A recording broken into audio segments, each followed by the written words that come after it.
초대도 안 했는데 왜 오셨냐고요? 그 말이 제 귀에 꽂히는 순간 저는 알았습니다. 제가 더 이상 그 집의 어머니가 아니라는 걸요. 안녕하세요.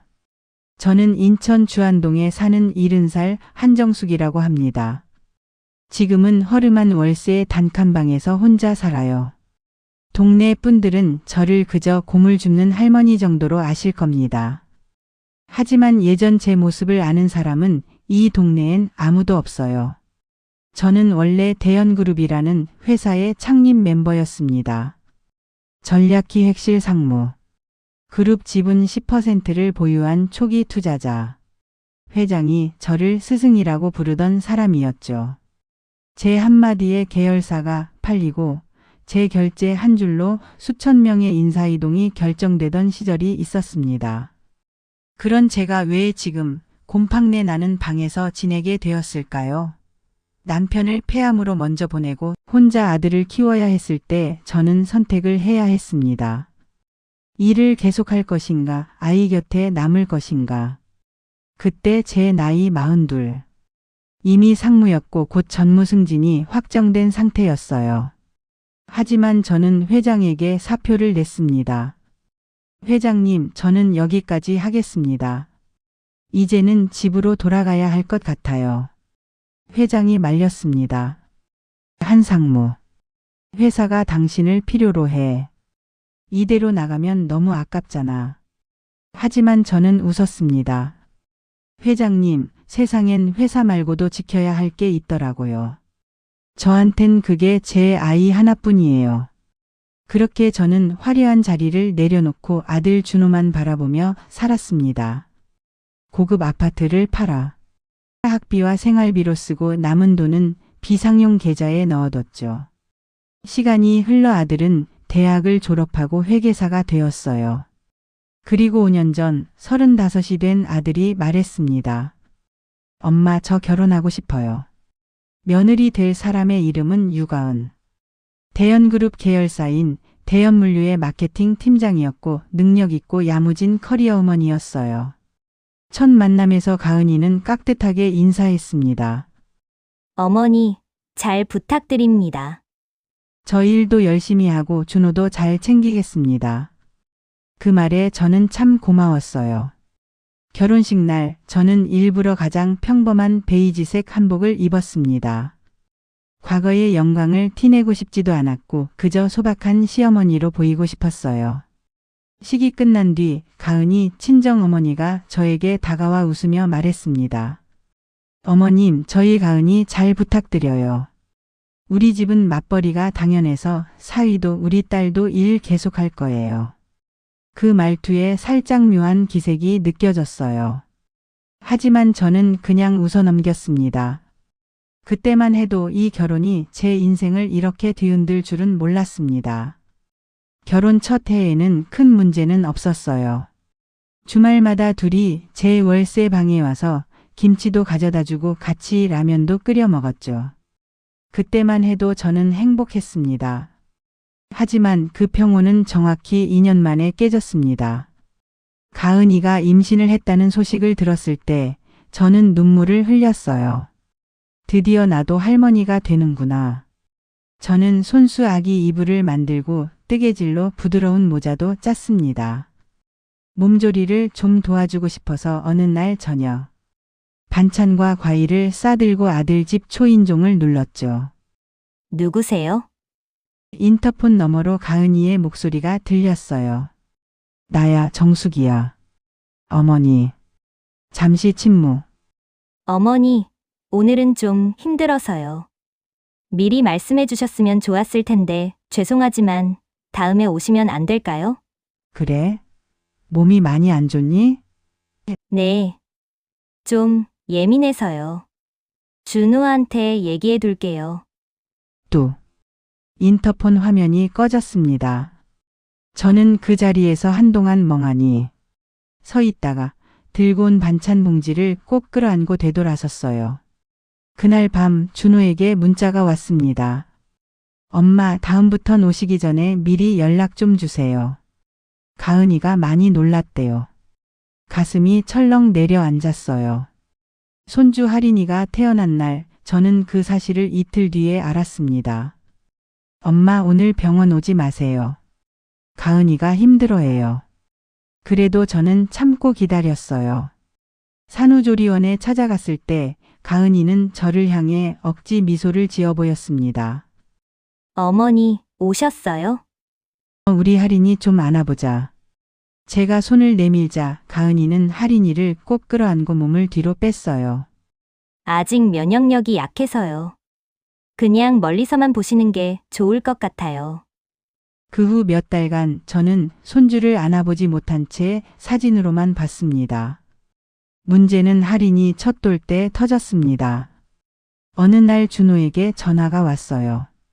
엄마 이번 주 토요일 호텔에서 돌잔치 해요. 그래? 엄마가 일찍 가서 음식도 좀 도와줄까? 아니요, 엄마는 손님이니까 그냥 오시기만 하면 돼요. 토요일 저는 가장 깔끔한 남색 원피스를 꺼내 입고 손주 돌반지까지 챙겨 호텔로 갔습니다. 행사 시작 1시간 전쯤 도착해 연회장 문을 열었는데 벌써 사람들로 꽉 차 있었어요. 가까운 분들은 1시간 먼저 오시라 해서요.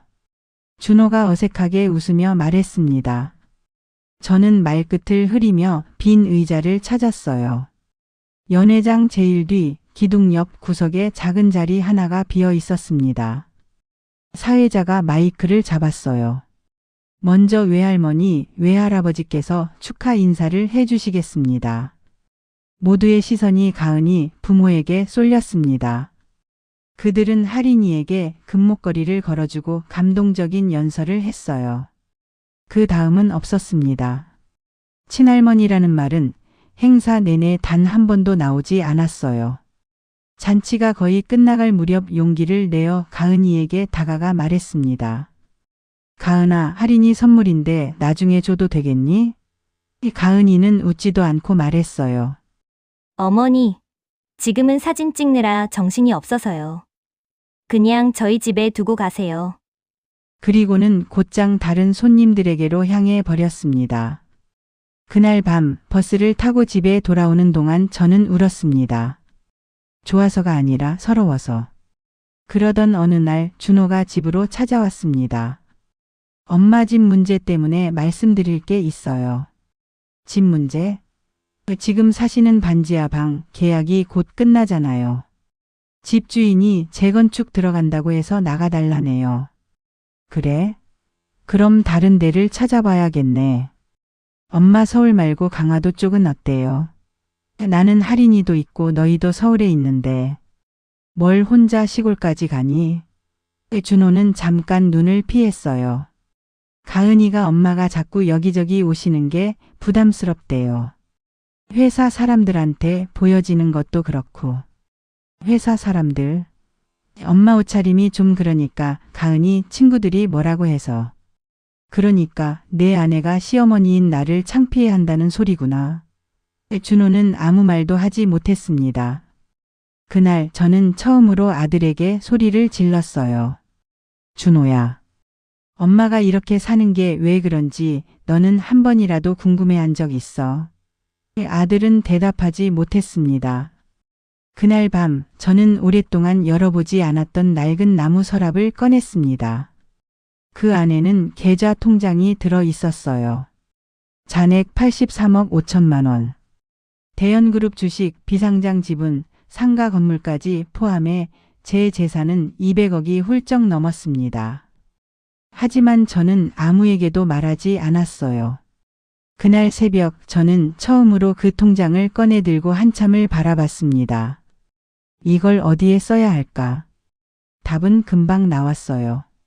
나를 사람으로 보지 않는 사람들에게는 절대로 쓰지 않겠다. 어느 날 가은이의 SNS를 보다가 사진을 보게 되었어요. 팀장 승진, 시댁은 멀리할수록 행복. 그 순간 제 안에서 뭔가가 딱 하고 부러지는 소리가 들렸어요. 그 다음날 준호가 말했죠. 엄마, 금요일에 가은이 승진 파티가 있는데 안 오시는 게 좋을 것 같아요. 왜? 가은이 회사 사람들이 많이 와서 불편해할 것 같다고. 그 말을 듣는 순간 제 안에 그동안 꾹꾹 눌러 담아두었던 분노와 서러움이 한꺼번에 끌어올랐어요. 하지만 저는 웃으며 대답했습니다. 그래. 알겠다. 그가 돌아간 뒤 저는 휴대폰을 들었습니다. 대연그룹 장세호 회장. 15년 만에 그 번호를 눌렀습니다. 여보세요? 장 회장님. 오랜만입니다. 저 한정숙입니다. 한상무? 세상에 이게 몇 년 만입니까? 대연물류 유가은 팀장과 박준호 대리. 그 두 사람 자료를 보내주시겠습니까? 며칠 뒤 자료들이 도착했어요. 사적 접대, 로비성 선물 회계 조작 증거는 충분했습니다. 다음 주 금요일 승진 파티가 있다면서요. 장 회장은 잠시 침묵하더니 낮게 웃었어요. 역시 한 상무답군요. 뭐든 도와드리겠습니다. 승진 파티 당일. 저는 미용실에 들러 머리를 단정하게 자르고 고급 정장을 꺼내어 다시 맞춰 입었어요. 거울 속에 저는 반지하에서 쓰레기를 줍던 초라한 노인이 아니었습니다. 주름은 늘었지만 눈빛만큼은 여전히 또렷한 한정숙 상무가 서 있었어요. 저는 레스토랑 문을 밀고 들어갔습니다. 파티장은 이미 떠들썩했어요. 제가 문 쪽에서 서성이는 동안 아무도 저를 알아보지 못했어요. 마침 사회자가 마이크를 잡았습니다. 오늘의 주인공 유가은 팀장님의 짧은 소감 듣겠습니다. 가은이가 앞으로 나와 말했습니다. 이렇게 제 승진을 축하해 주셔서 정말 감사합니다. 저를 믿어주신 부모님. 그리고 항상 지원해준 우리 남편. 준호. 정말 고마워요. 사람들이 박수를 쳤습니다. 그때 그녀 친구 한 명이 작은 목소리로 말했습니다. 근데 시어머니는 안 왔네? 가은이가 얼굴을 찡그리며 대답했어요. 왔으면 어쩔 뻔했어. 반지하에서 올라온 그 차림으로 여기 서 있으면 내가 얼마나 창피해. 그래도 시어머니인데. 시어머니면 뭐해. 그냥 가난한 노인이지. 우리 회사 사람들 앞에서 그런 모습 보이고 싶진 않아. 그 말을 듣는 순간 저는 발걸음을 멈추었습니다. 그리고 조용히 핸드폰을 꺼냈어요. 장 회장에게 짧은 문자를 보냈죠. 지금 시작해도 되겠습니다. 몇 분 뒤 레스토랑 입구로 검은 양복을 입은 남자 3명이 들어왔습니다. 대연그룹 인사팀과 감사팀 직원들이었어요. 유가은 팀장님 맞으시죠? 네, 그런데요. 대연그룹 인사실입니다. 급히 확인해야 할 사항이 있어서요. 지금 파티 중인데요. 회사 차원에서 공식 통보드릴 사항이 있습니다. 박준호 대리님도 함께 오시죠. 그들은 가은이와 준호를 데리고 파티장 밖으로 나갔어요. 잠시 뒤 인사팀장이 혼자 들어와 마이크를 잡았습니다. 대단히 죄송합니다만 지금 이 자리에서 부득이하게 몇 가지를 발표해야 할 것 같습니다. 모두의 시선이 집중되었어요. 유가은 팀장의 근본 승진은 내부 인사 규정 위반으로 즉시 취소되었습니다. 순간 파티장 전체가 얼어붙었습니다. 아울러 박준호 대리 역시 회계 조작 혐의가 확인되어 직위 해제됩니다. 가은이와 준호가 거의 동시에 휘청이며 안으로 들어왔어요. 사람들은 서로를 바라보며 낮게 수군댔어요. 그때까지 저는 여전히 구석에 서서 그 모습을 지켜보고만 있었습니다. 그리고 마침내 제가 움직일 차례가 되었어요. 저는 조용히 파티장 중앙으로 걸어 나갔습니다. 가은이가 저를 보는 순간 눈이 커졌어요. 어머니? 이제야 알아보는 눈치였습니다. 저분이 시어머니? 완전 다르게 생기셨는데 오늘 제 차림은 반지하 할머니가 아니라 예전 상무 시절의 모습에 가까웠으니까요. 가은이가 급히 다가와 제 팔을 붙들었어요. 어머니, 여기 왜 오셨어요? 초대 안 했잖아요. 초대 안 하면 못 오니? 여긴 회사 사람들이 다 있는 곳이에요. 지금 이런 모습 보이면 제가 얼마나 곤란한지 아세요? 그 말에 저는 조용히 웃었습니다. 그래. 너한테 나는 곤란한 사람이겠지. 그리고 목소리를 조금 높였어요. 아까 뭐라고 했더라? 반지하에서 올라온 시어머니가 여기 서 있으면 창피하다고 했지. 조용해진 파티장에 제 목소리만 울렸습니다. 가은이의 얼굴이 하얗게 질렸어요. 어머니, 그건. 생각보다 귀가 밝아서 말이다. 내가 하는 소리 다 들려. 준호가 당황해 뛰어왔습니다. 엄마, 그만하세요. 근데 말이다. 내가 그렇게 숨기고 싶어 했던 그 시어머니가 이 회사 대주주라면 어떨까? 사람들이 웅성거렸습니다. 대주주? 그 순간 레스토랑 문이 다시 열리고 나이가 든 남자가 들어왔어요. 대연그룹 회장 장세호. 한상무, 너무 늦진 않았나? 회장의 말에 사람들이 일제히 그를 바라보았습니다. 가은이와 준호는 얼이 빠진 얼굴로 회장과 저를 번갈아 봤어요. 회장님이 여기 왜? 장 회장은 저를 향해 정중히 고개를 숙였습니다. 여기 계셨군요. 한정숙 상무님. 상무는 무슨 상무입니까? 지금은 그저 반지하 할머니죠. 아닙니다. 대연그룹 창립 멤버이자 지분 10% 보유한 대주주님을 어찌 그렇게 부를 수 있겠습니까? 그 말이 떨어지는 순간 파티장은 폭발하듯 술렁였어요. 지분 10%. 10%면 회장 바로 다음이잖아. 가은이의 다리가 풀린 듯 휘청였습니다. 장 회장이 말을 이었습니다. 유가은 팀장은 내부 규정을 상습적으로 어기고 회사 이미지를 손상시켰습니다. 박준호 대리는 회계 원칙을 위반했고요. 가은이가 떨리는 목소리로 말했어요. 회장님, 그건 오해입니다. 장 회장이 제 쪽을 돌아보았습니다. 한상무. 이 두 사람에 대한 결정 어떻게 하시겠습니까? 모든 시선이 제게 쏠렸어요. 저는 가은이와 준호를 바라본 후 조용히 입을 열었습니다. 승진 취소는 시작에 불과합니다. 어머니, 법이 허용하는 범위 내에서 가장 엄격한 조치를 취해 주십시오. 장 회장은 고개를 끄덕였어요. 알겠습니다. 두 사람은 오늘부로 면직 처리하고 향후 5년간 그룹 계열사 취업을 전면 금지하겠습니다. 가은이는 그 자리에서 주저앉아 버렸어요. 준호 역시 얼굴이 새하얗게 질렸습니다. 엄마, 그건 너무 하시잖아요. 너희는 5년 동안 내가 말할 수 없이 많은 모욕을 당해도 엄마니까 참으라고 했지. 저는 조용히 그러나 분명하게 말했습니다. 이제 그 대가를 치를 시간일 뿐이야. 파티는 그 자리에서 강제 종료되었어요.